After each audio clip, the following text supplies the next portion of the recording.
अध्यक्ष पद के, चाहे चेयरमैन पद के, चाहे पार्षद पद के जो प्रत्याशी हैं उनके समर्थन में विपरीत मौसम में सफल सभा आयोजित करने के लिए सबसे पहले तो मैं भारतीय जनता पार्टी के सभी कार्यकर्ताओं का, आप सबका हृदय से अभिनंदन करता हूं। मंच पर हमारे प्रदेश सरकार में मंत्रिपरिषद में हमारे सहयोगी बहन और यहाँ की प्रभारी मंत्री कन्नौज की रजनी तिवारी जी, हमारे प्रदेश सरकार में स्वतंत्र प्रभार के मंत्री और इसी कन्नौज के लोकप्रिय विधायक आदरणीय श्री असीम अरू जी, हमारे जिले के अध्यक्ष जिनके नेतृत्व में भारतीय जनता पार्टी नगर निकाय का चुनाव लड़ रही है, नरेंद्र सिंह राजपूत जी, इस चुनाव की दृष्टि से प्रभारी का दायित्व देख रहे श्री मुखलाल पाल जी, हमारी बड़ी बहन की तरह पूर्व मंत्री और विधायक शिवरामऊ अर्चना पांडे जी, हमारे वरिष्ठ विधायक और जुझारू विधायक कहिए गिरवा आदरणीय कैलाश सिंह राजपूत जी, जिले की प्रथम नागरिक और जिला पंचायत की सम्मानित अध्यक्ष श्रीमती प्रिया साक्य जी, क्षेत्रीय उपाध्यक्ष आनंद कुमार सिंह जी, पूर्व जिला अध्यक्ष श्री केशवदास टंडन जी, और जो नगर पालिका परिषद कन्नौज से जिन्हें आज सबको दिन रात परिश्रम करके कमल के फूल को खिला करके जैसे देश में माननीय नरेंद्र मोदी जी के नेतृत्व में सरकार बनाई प्रचंड बहुमत की, उत्तर प्रदेश में सरकार बनाई योगी जी के नेतृत्व में प्रचंड बहुमत की, वैसे ही नगर पालिका में भी प्रचंड बहुमत की सरकार श्रीमती उषा दीक्षित जी और हमारे प्रदेश के नेता जिनको मेरे काशी क्षेत्र का प्रभार भी महामंत्री के नाते देखते हैं और आज भी इनका बुलावा बहुत वहां रहता, जो अखिलेश यादव जी की नींद हराम किए रहते। समझ गए क्या? समझ गए क्या? श्री सुब्रत पाठक जी हमारी नगर पालिका की प्रत्याशी के रूप में उषा दीक्षित जी, जिनका अभी परिचय हो चुका है, हमारी नगर पालिका परिषद शिवरामऊ श्री मनोज दुबे जी, आप सब लोग ताली बजाकर शुरुआत से बात करिए। नगर पालिका परिषद गुरसहायगंज से श्रीमती मुन्नी गुप्ता जी, नगर पंचायत तिरवा श्रीमती मिताली जी, नगर पंचायत सौरी श्री संजय चतुर्वेदी जी,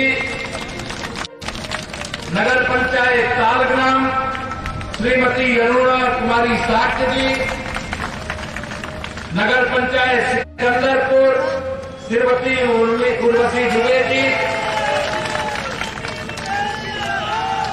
जिला संयोजक और जिला महामंत्री रामवीर कठेरिया जी, हमारे जिला महामंत्रीगण हरिवंश सिंह जी, शैलेंद्र द्विवेदी जी, सौरभ कटियार जी, नगर पालिका के संयोजक अनिल पाठक जी यहाँ कन्नौज के,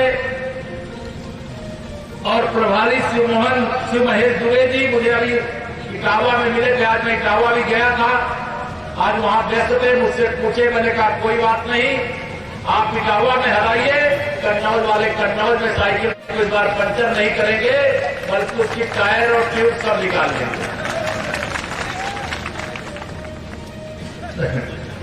और यहाँ सभी हमारे सम्मानित जो प्रभारी और जिम्मेदारी के रूप में काम देख रहे संयोजक के रूप में रामानंद वर्मा जी, देवेंद्र गुप्ता जी, सुशील कटियार जी, श्यामू राजपूत जी, उदय नारायण त्रिपाठी जी, पंकज राजपूत जी, योगेंद्र भदौरिया जी, सुनील गुप्ता जी, रमेंद्र त्रिपाठी जी, जीतू प्रजापति जी, राजीव सिंह कुच्ची जी, आलोक दीक्षित जी, विपिन दीक्षित जी, धर्मेंद्र वर्मा जी, ओंकार साक्य और संचालन कर रहे हमारे अवधेश राठौर, यहां पर उपस्थित मेरे बड़े बुजुर्ग, मेरी माताओं बहनों, मेरे जवानों, सब काले बाल वाले दिखाई दे रहे हैं। और जिस रोज जवानी चलती है उस रोज जमाना चलता है। मेरे पत्रकार मित्रों, मंच पर और किसी का नाम नहीं लिया, मेरे बूथ से लेकर के जिला से लेकर के क्षेत्र से लेकर के प्रदेश तक के वर्तमान, निवर्तमान और भविष्य में बनने वाले पार्टी के नेतृत्वकर्ताओं को मैं सादर प्रणाम और जय श्रीराम करता हूं। और आप सब को संबोधित करने से पहले भारतीय जनता पार्टी के लिए अपना पूरा जीवन समर्पित करने वाले स्वर्गीय बनवारी लाल दोहरे जी को मैं अपनी विनम्र श्रद्धांजलि भी अर्पित करता हूं। मेरे भाई बहनों, आपने देश और प्रदेश में भारतीय जनता पार्टी का कमल खिला दिया, डबल इंजन की सरकार बना। अब ट्रिपल इंजन की सरकार बनाने के लिए 11 मई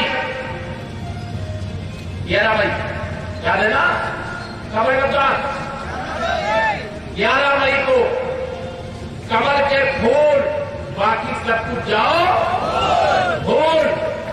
भारतीय जनता पार्टी ने बहुत सारे कार्यकर्ताओं ने टिकट मांगा था, दिया एक को ही जा सकता था हर नगर निकाय से, हर वार्ड से। और जिन कार्यकर्ताओं ने पार्टी के निर्णय के बाद पार्टी प्रत्याशियों के पक्ष में एक समर्पित कार्यकर्ता की तरह, बनवारी लाल दोहरे जी की तरह पार्टी के लिए काम कर रहे हैं, भविष्य में उनके सम्मान को बढ़ाने में पार्टी के द्वारा कोई कमी नहीं रखी जाएगी। एक और बात मैं कह करके आगे बढ़ूंगा। मेरा पूरा विश्वास है मुझे अपने कार्यकर्ताओं पर,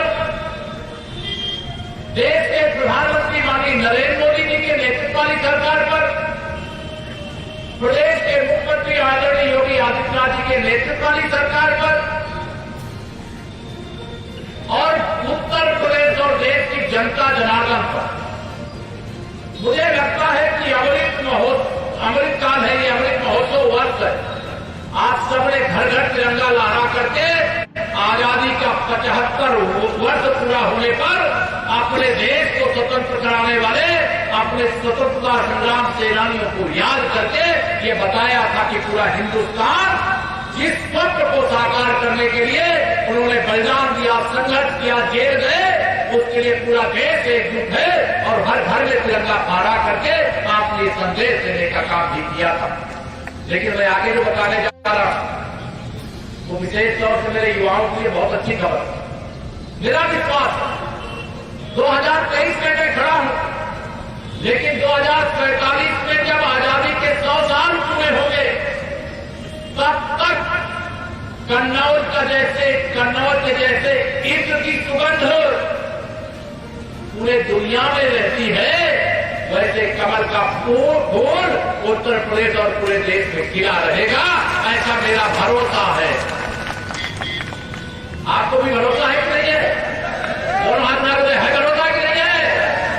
आप सबका जो भरोसा है, आप सबका जो विश्वास है, वही हमारी ताकत है।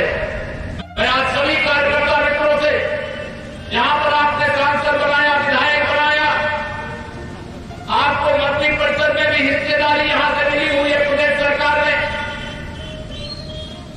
पहले हमारी बहन अर्चना जी थी, अब यहां से आसिम जी प्रतिनिधित्व करते हैं। देश की संसद में आपने यहां से चुन करके सुब्रत जी को भेजा हुआ है। डबल इंजन की सरकार चला रहे हैं।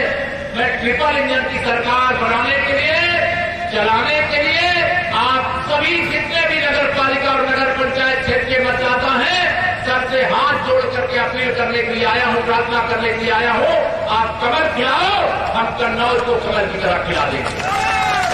पूरे कन्नौज जनपद को कमल की तरह खिलाएंगे, पूरे उत्तर प्रदेश को कमल की तरह खिलाएंगे। आज पूरे उत्तर प्रदेश में कमल के फूल की लहर चल रही है। मुझे याद आ रहा है 2022 का विधानसभा चुनाव से पहले ही इनकी गुंजाई चालू हो गई। बड़ा मनस मेरे चालू होती कई सपा वालों की, और सपा बसपा कांग्रेस तीनों बाग में अंतर मत समझना मेरे भाई बहनों, क्योंकि सपा हो चाहे बसपा हो चाहे कांग्रेस हो, ये तीनों एक ही थैली के चट्टे बट्टे हैं। भारतीय जनता पार्टी सबका साथ सबका विकास का संकल्प लेकर के बिना भेदभाव के सबकी सेवा कर रही है, और इस सेवा के दम पर मैं यहां कहता हूं, जिस भी नगर निकाय में जाता हूं, जिस जिले में जाता हूं, मैं विधानसभा लोकसभा में तो 100 में 60 हमारा है, 40 में बंटवारा है कहता हूं, लेकिन नगर पालिका के चुनाव में, नगर पंचायत के चुनाव में मैं कहना चाहता हूं कि डबल इंजन की सरकार ने अगर बिना भेदभाव के सेवा किया है तो 100 में 75% हमारा है, 25% में बंटवारा है, और बंटवारे में भी हमारा है। और इसको सफल करने की जिम्मेदारी आप सभी कार्यकर्ता मित्रों की, जनता जनार्दन की है। मैं आप सबको यहां पर यह निवेदन करने के लिए याद दिलाना चाहता हूं, 2022 का चुनाव चल रहा था विधानसभा, ऐसा लग रहा था कि जैसे 2022 का चुनाव परिणाम आने से पहले ही गुंडों, अपराधियों और माफियाओं की उत्तर प्रदेश में सरकार बन गई हो, और अराजकता शुरू कर दिए कि नहीं किए थे, बताइए जरा। लगता है ये तीनों को अराजकता पता चली, सबको बताए कि नहीं? पूरे प्रदेश में ऐसा माहौल बनाने का प्रयास किए, और सपा के मुखिया 400 सीटें जीत रहे। मैंने कहा मेरी लाल का हसीन स्वप्न देखने वाले श्री अखिलेश जी और समाजवादी पार्टी, चाहे बहुजन समाज पार्टी, चाहे कांग्रेस पार्टी, उसका तो अता पता ही नहीं है, लेकिन इनको ये मालूम नहीं था। मेरे कई जो मित्र थे, ज्योति मित्र थे, बहुत अच्छी कुंडली देख लेते, उन्होंने कहा हमने तो देखा है कि श्री अखिलेश यादव की कुंडली में अभी 25 साल तक सत्ता का योग ही नहीं। मैं आप सब लोगों से कहना चाहता हूं मेरे भाइयों बहनों, भारतीय जनता पार्टी की 2014 में देश में सरकार बनने के बाद, 2017 में प्रदेश में सरकार बनने के बाद, आप बताइए कि आप चैन के साथ ले पा रहे हैं, नहीं ले पा रहे? पहले उत्तर प्रदेश के अंदर गरीबों के, किसानों के, व्यापारियों के साथ कितना अन्याय और अत्याचार होता था। सपा की सरकार के समय जिस गाड़ी में सपा का झंडा, उस गाड़ी में पैसा गुंडा, यही रहता था क्या और कुछ रहता था? लेकिन भारतीय जनता पार्टी की सरकार में गुंडे या तो जेल चले गए या तो उत्तर प्रदेश छोड़ करके चले गए। हम लोग विकास का वादा किए थे, विकास कर रहे हैं। ये मुख्यमंत्री जी के, कभी समाजवादी पार्टी के मुखिया के रूप में श्री अखिलेश यादव जी का ये क्षेत्र हुआ करता था। जब यहां पर भारतीय जनता पार्टी की सरकार बनी, मेरे सभी माननीय विधायक लोग यहां पर है, सांसद जी भी हैं, जब यहां के प्रस्ताव पर प्रस्ताव आने लगे कि ये सड़क गड़बड़ है, वो सड़क गड़बड़ है, वो सड़क गड़बड़ है, मैंने कहा ये लोग ये क्या थे? ये सब कागज में सड़क गड़बड़ बनाते थे। इनका कोई बूथ का कोई अध्यक्ष रहा होगा तो उसके पास भी 4-4 लग्जरी कारें हो गई है, यानी विकास के नाम पर आने वाला पैसा लूट करके खा जाते थे।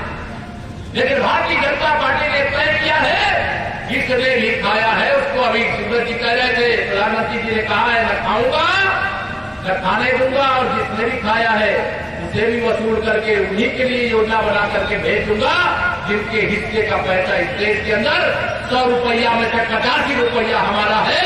या तीनों की टिप्पणी जो कोशिश करती थी, उस कोशिश को विफल करने की ताकत आज आप भारतीय जनता पार्टी को देने का काम किए। मैं आप सब लोगों से यहां पर कहना चाहता हूं मेरे भाई बहनों, 11 मई को मतदान होना है, 13 मई को वोटों की गिनती होनी है, और कन्नौज वाले कार्यकर्ताओं में विशेष जिम्मेदारी देकर के जा रहे हैं। मुझे पता चला है कि कन्नौज नगर पालिका में तो यहां सपा का खाता ही नहीं खुला, सही है ना? या तो कमल खिल रहा है, कमल खिल रहा है, खिलाए कि नहीं खिला? एक निवेदन और करना चाहता हूं, आज तारीख 3 हो गई, अब 11 तारीख को मतदान है, 7 दिन का समय बचा है। सारे प्रत्याशी अगर घर घर जाना चाहे तो जा सकते हैं क्या इससे कम समय? एक सप्ताह का समय केवल खिलाने के लिए, एक पीढ़ी के लिए नहीं, आने वाली 10 पीढ़ी के लिए सुरक्षित उत्तर प्रदेश, विकसित उत्तर प्रदेश बनाने के लिए 2023 के नगर निकाय के चुनाव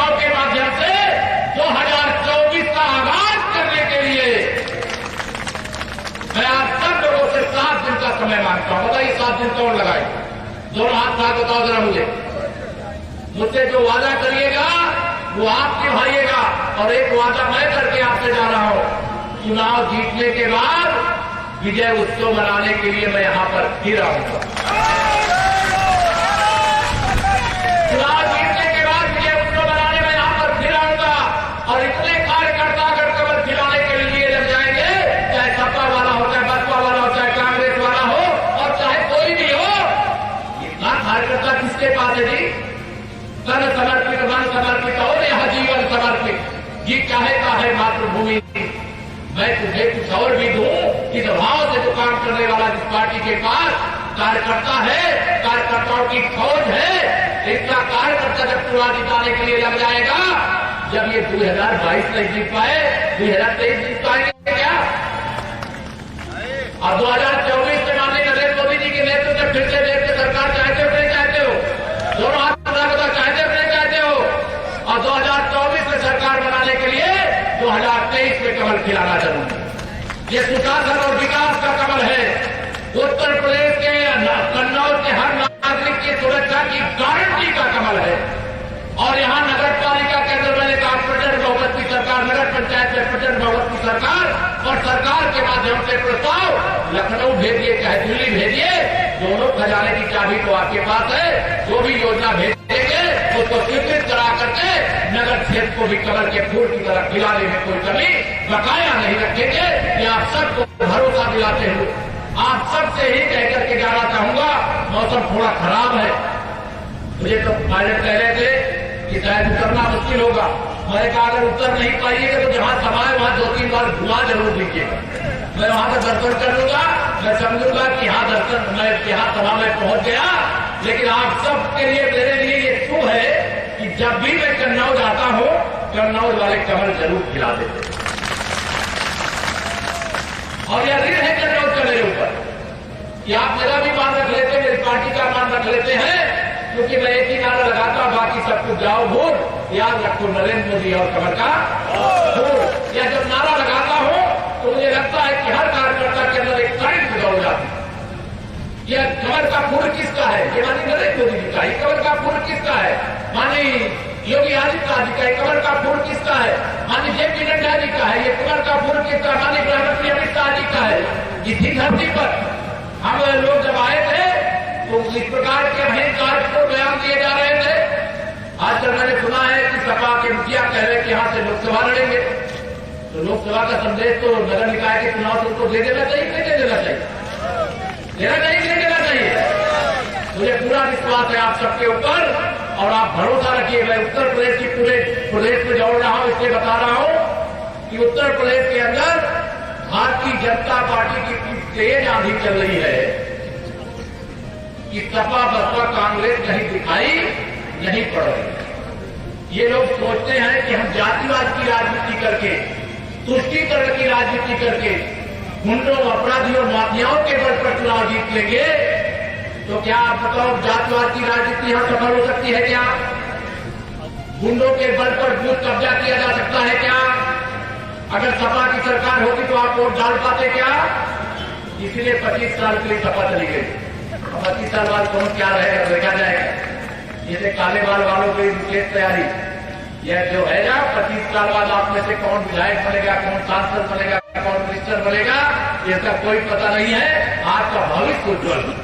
और भारतीय जनता पार्टी के हर कार्यकर्ता तक ये संदेश पहुंचाना, हर कार्यकर्ता जो पार्टी के लिए, कमल के फूल के लिए समर्पण भाव से काम करता है, भारतीय जनता पार्टी का सीसीटीवी कैमरा उस कार्यकर्ता के पीछे भी लगा हुआ है। जब उचित समय आएगा तो उसको शानदार और जानदार सम्मान देने में भी पार्टी न पीछे रही है और न पीछे रहेगी। मैं आज जब इस सभा में आया हूं तो समाजवादी पार्टी का चरित्र क्या है, मुझे नीरज मिश्रा जी की याद आ रही, महेश कुशवाहा जी की हत्या की घटना याद आ रही, अभी ग्राम प्रधान अरुण साक्य जी की हत्या किस प्रकार से इन लोगों ने करवाने का काम किया। अब भाजपा के समय अपराध करोगे तो जेल जाने से कौन बचा पाएगा? लेकिन यहां आश्वासन इसलिए कर रहा हूं कि समाजवादी पार्टी और बहुजन समाज पार्टी या कांग्रेस पार्टी, इनका एक ही लक्ष्य रहता है, अगर सत्ता मिल जाए तो लूट कर खा जाओ। अगर कहीं पर भी इनको नगर पालिका में जगह मिल जाए, ब्लॉक में जगह मिल जाए, जिला पंचायत में जगह मिल जाए, विधानसभा में जगह मिल जाए, तो इनका चरित्र ही जनता की सेवा का नहीं है, जनता के शोषण का है, जनता को लूटने का है। हमारे प्रधानमंत्री जी एक ही हम लोगों को सीख देते हैं, चले बेटे चलते जाइए, सेवा करते जाइए। और दुनिया के अंदर भारत का मान बढ़ाने के लिए जो माननीय नरेंद्र मोदी जी के नेतृत्व में 8 साल के अंदर हुआ है, ये सपा बसपा की बैसाखी पर चलने वाली कांग्रेस के 60 साल के कार्यकाल में वो काम नहीं हुआ है। मैं आज आप सब लोगों से यहाँ पर यही कह करके जाऊंगा, भारतीय जनता पार्टी जैसे गंगा जी, यमुना जी, सरस्वती जी की त्रिवेणी में प्रयागराज से आता हूं, जिससे त्रिवेणी जैसे वहां बहती है, वैसे ही भारतीय जनता पार्टी अगड़ा वर्ग हो, चाहे पिछड़ा वर्ग हो, चाहे अनुसूचित वर्ग हो, या तीनों की त्रिवेणी कौन है? तो भारतीय जनता पार्टी है। सबको साथ लेकर कौन चलता है? तो भारतीय जनता पार्टी है। गरीब का हक ईमानदारी तक से गरीब तक कौन पहुंचाता है? तो भारतीय जनता पार्टी पहुंचाती है। बिना भेदभाव के हर घर नल से जल कौन पहुंचाता है? तो भारतीय जनता पार्टी पहुंचाती है। जो हमारा गरीब है कोई भूखा न रह जाए, प्रधानमंत्री गरीब कल्याण अन्न योजना के माध्यम से 3 साल से अधिक समय तक फ्री में राशन कौन दे रहा है? तो डबल इंजन की सरकार आपको देने का काम कर रही है। अगर हम सब अच्छा काम कर रहे, गरीब के पास घर नहीं है तो उसे प्रधानमंत्री आवास दे रहे, जिससे हमारे गरीब के पास भोजन की व्यवस्था नहीं। 15 करोड़ उत्तर प्रदेश के, 80 करोड़ देश के लोगों, 50 करोड़ पूरे हिंदुस्तान में ऐसे गरीब लोग हैं जिनको 5 लाख रुपया तक का इलाज कराने की एक आयुष्मान भारत कार्ड देने का काम किया गया। जिन गरीबों के घर में बिजली नहीं पहुंची तो उनके घर में बिजली लगाने का काम किया गया। प्रधानमंत्री किसान सम्मान निधि बिना भेदभाव के हमने हिंदू मुसलमान अगड़ा पिछड़ा जातियां नहीं देखी, जो किसान है उसका सम्मान है। और प्रधानमंत्री जी दिल्ली से बटन दबाते हैं, उसमें से 85% कमीशन आने वाली सपा बसपा कांग्रेस नहीं है। 2000 रुपए दिल्ली से मोदी जी भेजते हैं, बताइए सीधा 2000 पहुंचता है कि नहीं? जो किसानों में बताओ पहुंचता है कि नहीं पहुंचता है? और इन लोगों ने क्या तय किया था कि हम 1 रुपया दिल्ली से भेजते हैं और केवल 15 पैसा पहुंच पाता है, 85 पैसा कहां जाता था? मेरे गरीबों को लूटने वाले, किसानों को लूटने वाले, नौजवानों के भविष्य से खिलवाड़ करने वालों, अब देश जाग गया है, प्रदेश जाग गया है, नौजवान जाग गया है, किसान जाग गया है, मजदूर जाग गया है, मेरी माताएं बहनें जाग गई हैं।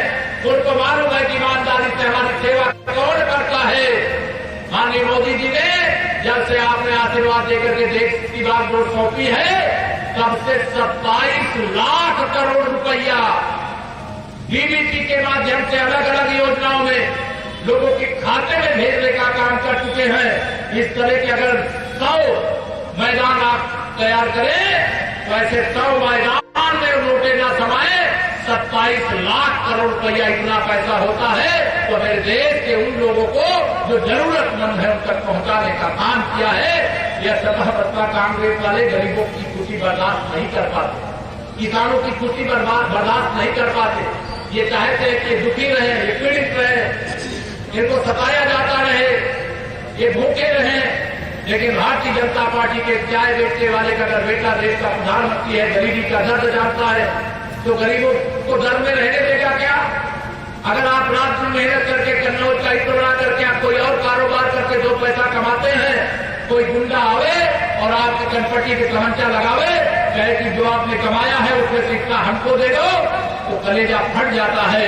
लोग उत्तर प्रदेश छोड़ करके जा रहे थे, लेकिन आज उत्तर प्रदेश में 35 लाख करोड़ का निवेश लेकर के आ रहे हैं। ये भारतीय जनता पार्टी की सरकार का कमाल है।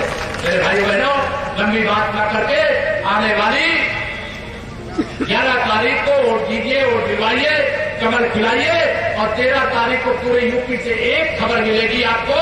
वह खबर होगी 13 मई सपा बसपा कांग्रेस गई। समझ गए ना मैंने क्या कहा? 13 मई सपा बसपा कांग्रेस गई, यूपी से गई। 23 का चुनाव, 24 का आगाज है मेरे मित्रों। इसे कोई कमी मत छोड़ना, मतदान में भारी मतदान भी करना। कोई आपको डालने से रोक सकता है क्या? दोनों हाथ उठा के रोक सकता है क्या? और सपा वाले होते तो आप वोट डाल सकते थे क्या? अब सपा वाले गए, भाजपा वाले आ गए। अब कमल खिलाने की जिम्मेदारी आपकी। मैं मंच को, मंच के सामने बैठे हुए जनता जनार्दन को बहुत बहुत प्रणाम करके कमल खिलाने की अपील करते हुए मेरे सारे प्रत्याशी जीत करके आने चाहिए, जिससे विजय उत्सव मनाने में मजा आए। यहाँ चाहे वो अध्यक्ष, चाहे पंचायत के चेयरमैन, चाहे पार्षद, सबका रखना ध्यान, और हम लोग रखेंगे प्रदेश सरकार की ओर से सभी क्षेत्रों का ध्यान। या विश्वास दिलाते हुए देता हूं अपनी बाड़ी को ध्यान। जरा दोनों हाथ उठा करके बोलिए जय श्री राम, जय श्री राम, भारत माता की।